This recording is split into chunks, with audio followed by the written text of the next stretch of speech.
Welcome to the Career Coffee Club, where we brew the perfect blend of insight and expert advice relating to anyone looking to climb the career ladder or those who are currently seeking a new position. In each episode, we will be meeting with hiring managers and industry experts who will give their own unique perspective to support those who are looking for a new position or looking to climb the career ladder. So whether you're just starting out, seeking that next career move, or that one big promotion, we have the insights for you to succeed. So grab your favourite cup of coffee, settle in, and join us as we help you to build your career one conversation at a time. Yeah, so while we're here, we've got some microphones, cameras. It all feels a little bit odd, doesn't it? It does feel a bit odd. And I was just trying to remember, because you said something on LinkedIn. I did. And I remember messaging you or making a comment to say something along the lines of, I'd be interested in doing something. Yeah.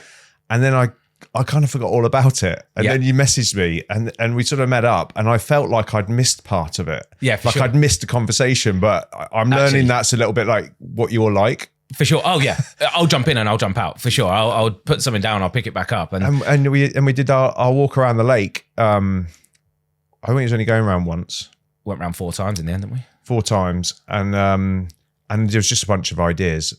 The ideas, but then we also tried to fix the ideas as well at the time where we were going through them and giving our opinions on it. That's where we kind of came up with this, wasn't it? Was because we were walking around, like you say, it was a message on LinkedIn initially. It was look, I've got this idea. I've seen loads on LinkedIn around how to get past AI filters, for example, or people saying they're having no success with applications. And obviously my job as an external recruiter is significantly different to yours as an internal talent, to someone who's a CFO, to a hiring manager, an ops manager, or a human resources director, for example. So the initial idea came from, well, actually, let's take away the recruiter's opinion and let's start speaking to the experts who can give their insights and thoughts. And I hope you appreciate that I've just called you an expert in that line as well. First time for everything. But I think that was where, when you came back and said, look, let's have a conversation. Initially, I thought, great, we'll go down, we'll have a chat. We'll talk about what you can bring to the kind of table and some videos. And when we were walking around, I think we said the same thing, that there's so many questions that we just don't have the answer to. Yeah, well, we've got our opinion on it, but that's subjective. Because it's such a narrow field of experience and knowledge, or even though I think I'm 20 odd years experience in recruitment, internal, external, I know what I know, but there's a lot that I don't know. For sure. And everyone's different. And even just speaking to other people and the guests that we've got on for the next episode that we're recording soon, just listening to what some of the things they're going through in their recruitment process is stuff that I'm not used to, or something completely different. And it's like, wow, if I'm struggling, then there's going to be people out there who are applying for a job for the first time in 10 years, or they're going for the promotion, or they're going for that interview, or they I don't know what I'm doing. I don't know what I'm doing. Yeah. Yeah. And I think that's it. The world of recruitment is like opening the door to a rabbit hole. And you go in and you go, right, I know all the answers and I know what I'm doing. I think this is why there are still recruitment organizations, even though there's internal talent teams, because no one has any one answer, and every business works differently. And every person is different to what they're looking for from a search as well. And I think, just touching on some of the topics that we said we definitely want to approach. And as you say, with the first episode, we're going to be focusing on that kind of application process, from how do businesses identify a need or a requirement, right the way through to how do they select the resumes or the CVs? How long do they think your CV should be? These are all topics that are very subjective, but you are going to be hearing from line managers who make the decisions and are ultimately they select what CVs and resumes they want to see. So it's the closest you're going to get to fact, in inverted commas, without it being a recruiter's opinion on, actually, I don't want to read 2-3 pages, so you can only have a 1-page resume. And the truth is that recruiters are they're either fresh in graduates themselves, have no recruiting experience, no knowledge or anything to fall back on, or you've got recruiters that have been in the same business for 10 years, but they only know the same as, like I just said, they know a tiny little bit. Section, yeah. They don't even probably understand their clients that well because they don't spend that time. There's very few good consultative agencies out there, and that's an art in itself, is finding an agency that you can ask and figure out whether they're going to do you a good service as a candidate, but also as a customer. For sure. And I think again, coming back onto that around, why we wanted to do this and what the purpose is that we're looking to get out of it, is also to broaden and widen our skill set, right? But then if we're going to broaden and widen our skill set, why not share those insights with people who are looking for jobs? Because ultimately, my job is to find people work. And, as crazy as it sounds, you do change people's lives in this job. You've got people who have got dream jobs, or they want a promotion, or they want to develop, they want to grow. It's one of the very few professions where actually you can make a serious difference in people's lives. And there's so many components to that, which, as we said on the lake, we don't have the answers to. And by the way, when I say on the lake, I'm on about walking around. We weren't on a romantic rowing trip across the lake. But I think there's kind of some really key things in there, like how to maintain a good mental health while applying for a job. But, if you've been laid off, you've got a family, you've got bills to pay, that's a very tough scenario to be in, and ultimately, if you're not in sales, or if you're not in a role or had experience of being rejected, then all of a sudden you're applying for jobs and you're getting rejected left, right, and center. If you take every one of them personally, which I know people do, especially when you've kind of put yourself in that position and you think, I'm applying for that role, it's perfect for me, and you look up on the internet and you see what the offices are like and who you're going to be working for. In your mind, you're already working for them, and then when you get rejected, you take it really personally. And I mean, I don't suffer from mental health, but I can imagine how hard that could be for people. Well, see, and also as someone who has had mental health issues or kind of challenges and combats them most days, I think it's also an important point where we're going to look at this from the client side as well, because the reason I bring up the mental health side is, if you don't respond to people within a certain time frame, that can lead your mind to go down different paths. And actually then that can result in you maybe messaging, coming across a bit desperate, or, really want this job.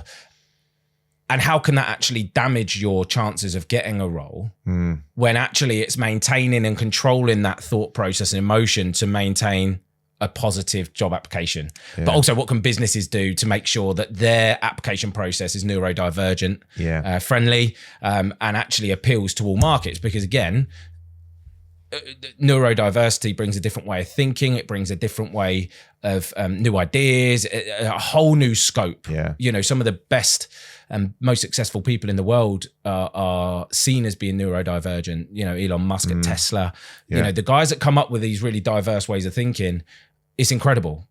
Yet a lot of job applications are still very neurodivergent friendly. And that's why we've set this up, right? Because we don't have the answers. I'm not an expert in it, and neither are you. But we're going to go out there and find the expert to come in and speak to us and speak to our audience about how can they get the best out of and just every element of understanding finding a new job. And understanding like the companies or these individuals, what the processes they go through. Because like you and I will have a good idea, and our opinions, they will count for something. For sure.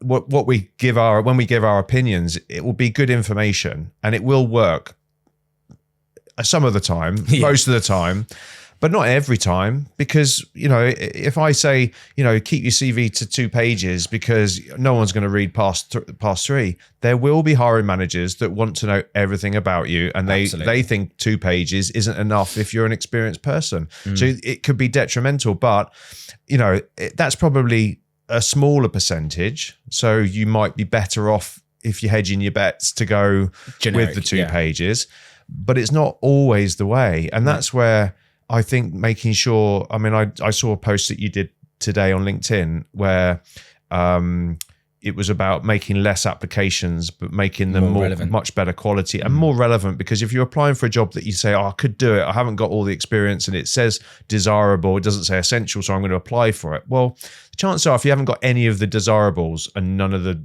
essentials, you're not going to get through the sifting process. Because I guarantee if it's an ambiguous advert, they'll have hundreds and hundreds of applications, and you won't even get a response. Yeah.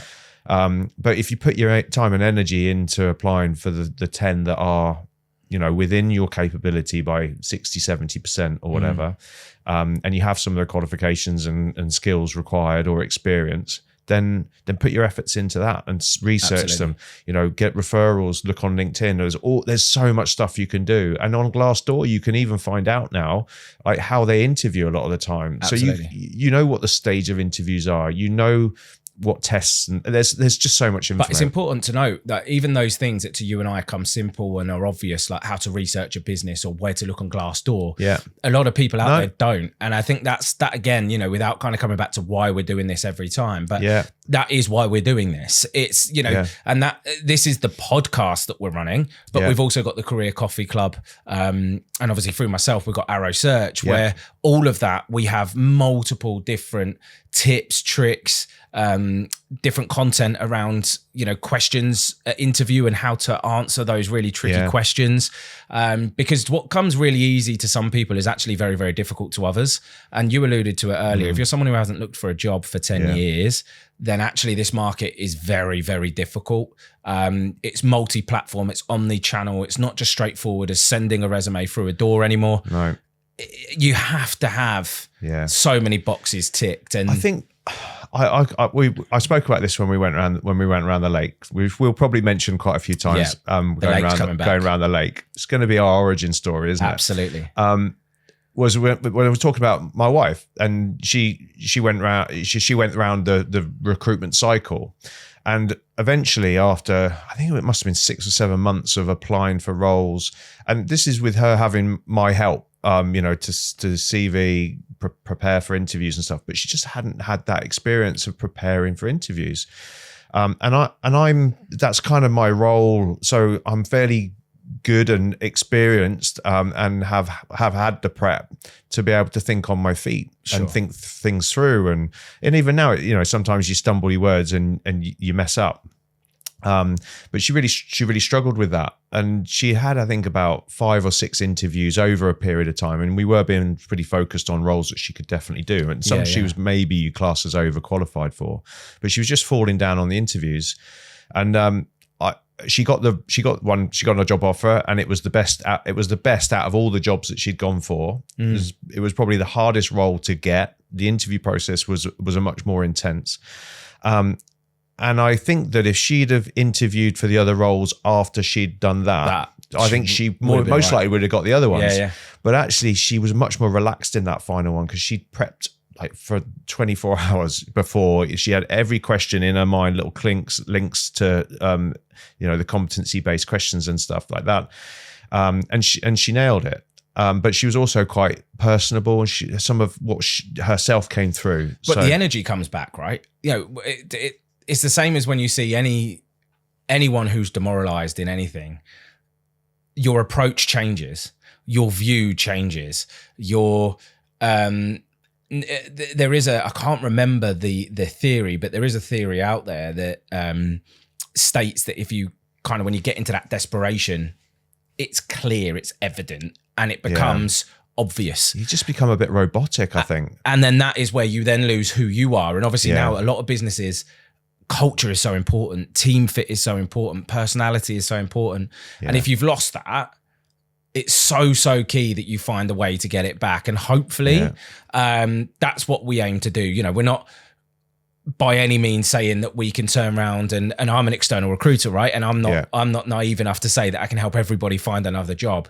But I do believe that with the experience I've got, with the experience you've got, with the network we have, people that we're going to have on as guests, I do believe fully that we can get content out there that can give a completely different dimension of insight and support to people who are looking for a role. And it's also important to note that we're called the Career Coffee Club, not just the Job Search Coffee Club, because actually we will be looking at topics such as how to ask for a pay rise, looking at things like how can you push for a promotion. I've got some CFOs lined up and some senior HR professionals who are going to come on and talk about how junior and kind of people who are early on in those careers Yeah. can become a CFO or a HR director.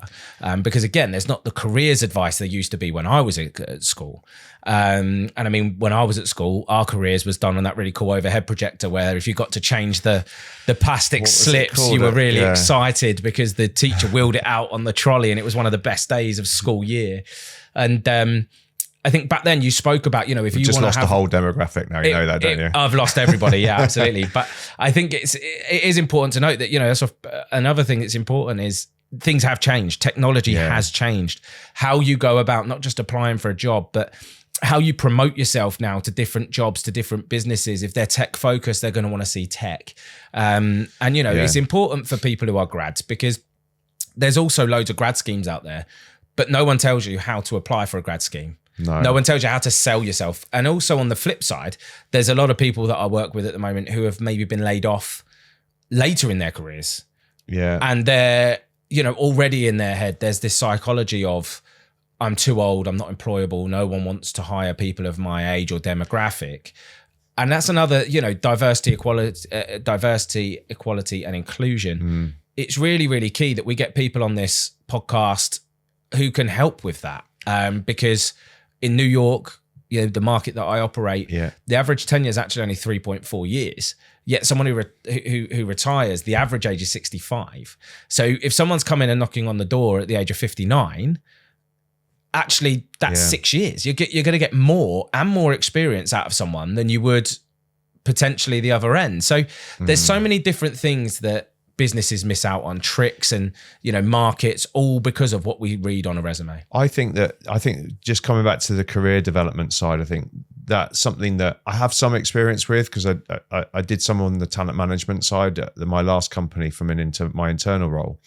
And that was a massive eye-opener for me. And I by no means absolutely nailed it while I was there. But I did get to see a side of how businesses expect their employees to drive their own development to a degree. Right, okay. Like internal talent development, you mean, learning and development? Yeah, that kind of thing. So like it's your responsibility as an employee to develop, to drive it, or self-develop, but to drive it. So you can ask for help, you can ask for that development, but it's for you to drive. You shouldn't sit back and expect or wait for your manager to come along and say to you, we think you've got great potential. We'd like you to take on these additional tasks, or we'd like you to go off and do this training course. You can flip it. And there's an art to it, and I don't have it. At my age, I haven't had that many promotions, but there's definite art to it. And you look at the people and you have a look on LinkedIn and see how people have progressed, and you think, crikey, how they moved up so quick. Hard work's definitely one of them. For sure. It's 100% one of them. And that's one of the things, and I'm going flopping all over the place now, but for graduates or people who are emerging talent going into their first role, their first jobbers or whatever, you're not going to get all the perks and the quality of life and all those things that someone who's been with the business for 10 or 15 years you will do. But my point is that they're the years that you graft, you put the work in, you get the base level, and the guys who are above and have made it, they're the ones that did the same thing in that business. So if you're in a business and have been there for 10 years, they've either done it there or they've done it somewhere else and moved here. There's rarely the people that are fully grafted and worked hard and developed and progressed that are still there at the lower level. And that's why I think it's important we get people in. Again, experts who have done it, they've experienced it, some from public companies, some from small companies, some from maybe private equity backed, because again, each career journey is different depending on the setting you're in. And if we can get the right kind of guests through the door, I think that sort of information is invaluable. And I know we have got someone lined up for graduate schemes. Yeah, she's great. She's brilliant. She runs, I think she was saying they hire about 60 grads a year. Yeah. They're in the AI space. I'll admit I don't fully understand what it is they do. And it's media, AI data analytics and things like that. An incredible it's such business. A cool company, isn't it? But really cool. They've got hoverboards on the wall. So. Yeah, and a beer fridge. So you've got hoverboards and beer fridges, and a dog that randomly walks around. which is interesting, I guess. Culture's pretty cool. Really Culture's pretty cool. And I think, it is the sort of thing that, most grads will need that support. They'll need to know how to apply, how to grow, how to make sure that they're looking further ahead. What is the end goal, and have kind of everything you do, have an objective in mind. Don't just apply for anything. But that's why we set this up, right? And don't be afraid to make a mistake. For sure. I was a physio. I was a physio, and I managed to walk down a road and fall into this hole that every other recruiter does, and fell into recruitment. Well, I dodged recruitment for a while, but I've been a butcher. I've worked behind the bar. I've put marquees up. I've built sheds. I've sold cars. I've worked on a boat, and then I still ended up in recruitment. It gets the best of us, and so. But I feel like I've done okay. But none of those jobs were a mistake, and I still look back at them fondly. Some I hated, some I loved, and some I loved and hated. If the sun was out and it was an outdoor job, putting marquees up, there's no better job. Yeah, it's not great for me with my skin complexion. Yeah, you might have red head, sit in the truck. Very fair skin is not ideal being outside when the sun's out. But I think that that's probably a good place for us to wrap up. Is kind of the summary of, we want to create a platform that provides materials, provides context, provides insight, provides tips, tricks, as well as the podcast for loads of information that's going to come through. So be sure to follow us on TikTok, on YouTube, on Instagram, on Facebook, on LinkedIn. All of our details, we'll make sure we're posting everywhere as well. If you want any support, you want any advice, feel free to drop us a note and say, can you have a look at our resume, or have you got a resume template? Sure, we'll send that information across. I mean, the idea as well is we will start having links to some of this information. So this is literally day one. So we will put together some templates and things together that you can access at any time, and we'll make like a toolkit. Yeah, exactly. Yeah, exactly. A toolkit, and maybe we have the time, we'll put together a graduate toolkit, or maybe a later. Sure. So there'll be a whole ton of stuff there, and the podcast is just part of it. We're going to do other videos, which will be far less professional on our mobiles, but it will be as and when we have ideas, or we hear something, or we see something on LinkedIn, or we have a discussion that we just want to jot down, or to have as a recording that we can share with you guys. I think it's important as well that if anyone's got any topics or kind of subjects they want help with, reach out, because you're it's one of those things.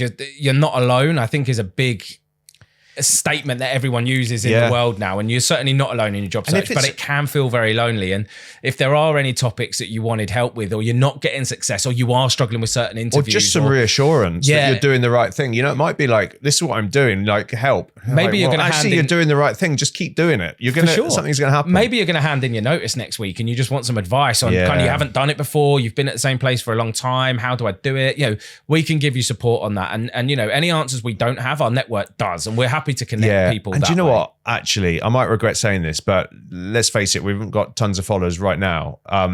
But like, if there's anything like that, drop us a line. We'll do a video. We'll do a video recording to reply to. Depending on how this goes, they might not want a video. Well, yeah, maybe just voice. But yeah, we'll get as much to you as we can. And if it's a super interesting topic, then we'll find a guest that come on, and we can do something quite quickly on that. And on that note, I mean, we've got two really cool guests coming in. We've got a HR director. We've also got a finance director.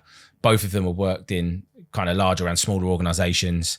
It'd be really interesting because they're actually sisters. That's going to be one's finance, one's HR. That's so it'd be a cool dynamic. A trade-off on their opinions. Do they get on? Do you know if they get on? Yeah, I believe so.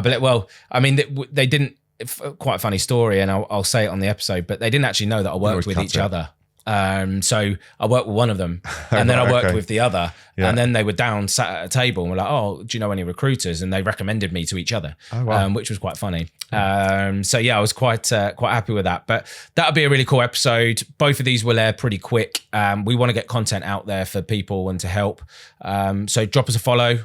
Yeah. Make sure you kind of click the notifications, and obviously, this is all sponsored by Irish Search. So we're a recruitment agency across the UK and the US, specifically across corporate functions. So and I can vouch. Very good. Well, yeah, we found you your job. Yeah. So It's all down to Matt. good news. So look, be sure to follow, and we look forward to seeing everybody on the next episode. Great. Good talking. Cool. Cheers.